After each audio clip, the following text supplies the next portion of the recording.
quick question. A star that often dims in the night sky, I'm going to call it Betelgeuse. I don't think it's that, but I had a crack at it. There's an explanation for why it dims now. Yeah, so Betelgeuse or Betelgeuse, depending on it. In fact, Okay. Betelgeuse is a bit more the Arabic name. So this is a star in the constellation Orion. Sometimes Australians would call that the saucepan. And this star is exciting for people like me because it's one of the best stars and options. That star is going to blow up in our nighttime sky in the coming years, or thousands of years potentially. And it dims, as you said, and really changes its brightness quite often. And as you're seeing on your screen now, for the first time, realize there's actually a second star.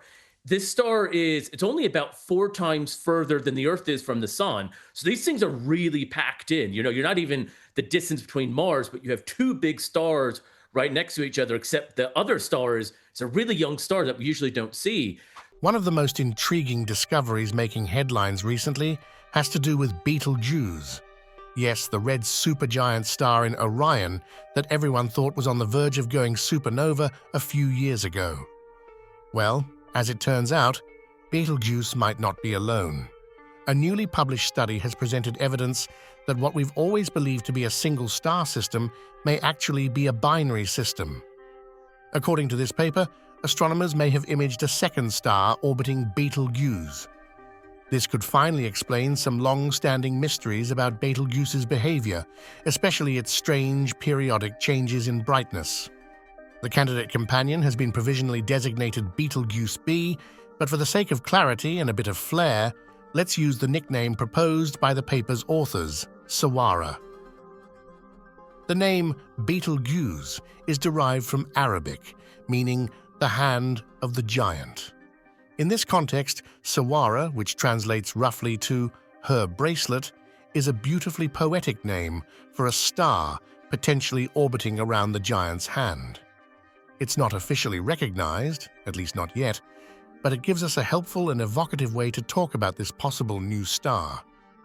Before we dive too deep, a very important caveat. The existence of Siwarha is not confirmed. The detection was only at about 1.5 sigma confidence, which is far below the threshold typically required for a definitive discovery in astronomy. That said, the team behind the study believes the signal is real, and they have some compelling reasons to think so.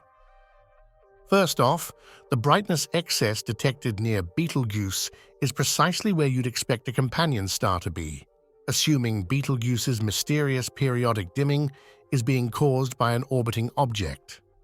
Second, this detection was made in 2024, which just so happens to be the point in Siwarha's predicted orbit where it would be farthest from Betelgeuse as seen from Earth, the best possible chance to spot it. Even more curiously, the same instrument didn't detect the signal in 2020, which aligns perfectly with the idea that Siwarha would have been hidden behind Betelgeuse at the time. So, although each individual data point isn't strong enough to prove anything alone, together they paint a surprisingly coherent picture. So, assuming for a moment that Siwarha is real, what exactly is? Based on the gravitational influence it would need to exert on Betelgeuse, the most likely candidate is a young A or B-type star with a mass roughly 1.6 times that of our Sun. It would orbit Betelgeuse every 6 years, and from our perspective, its orbit would be edge-on, meaning we're seeing it almost directly from the side. That would place Siwarha just about 4 astronomical units from Betelgeuse's surface, closer than Jupiter is to the Sun. Now, that's especially wild when you remember that Betelgeuse is huge. Its outer layers already extend well beyond the orbit of Mars if it were placed in our solar system. And here's the kicker. Even though Betelgeuse is reaching the end of its life, it's actually extremely young. While it's about to go supernova in the next 100,000 years or so, it's only about 10 million years old.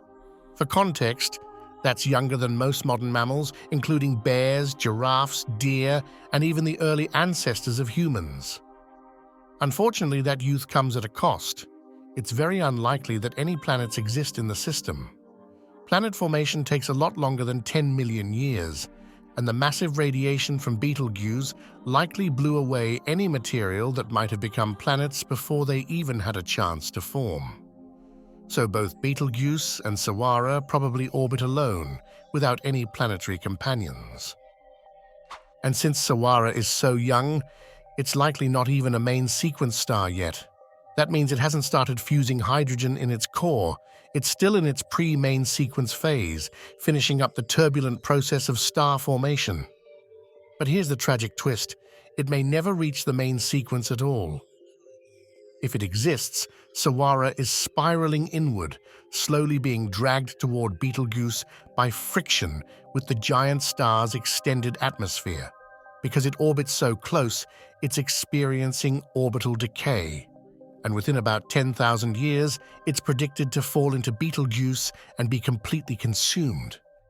Which brings us to the big question, the one that probably brought you here in the first place. What happens when Betelgeuse goes supernova?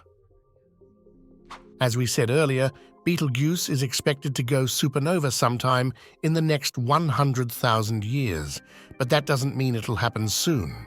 In fact, it almost certainly won't happen in our lifetimes.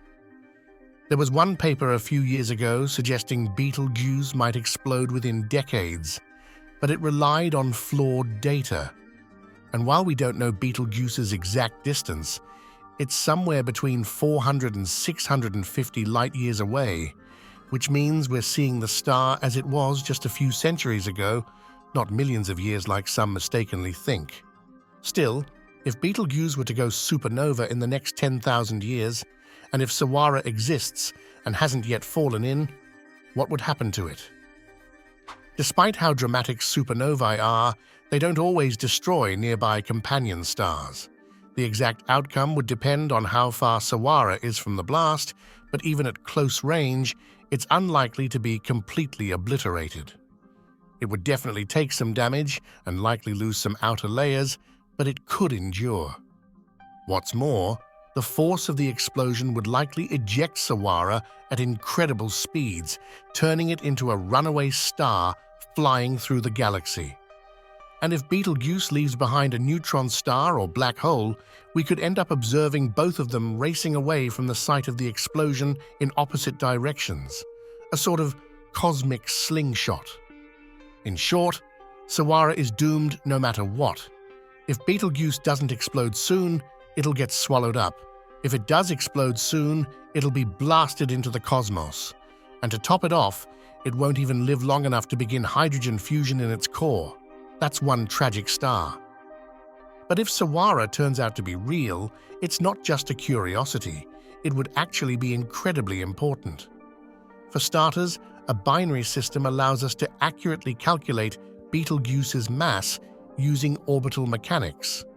That's something we've never been able to do with precision, since Betelgeuse was always assumed to be alone. It could also help us better determine its distance, which would tighten up models predicting when and how it'll go supernova.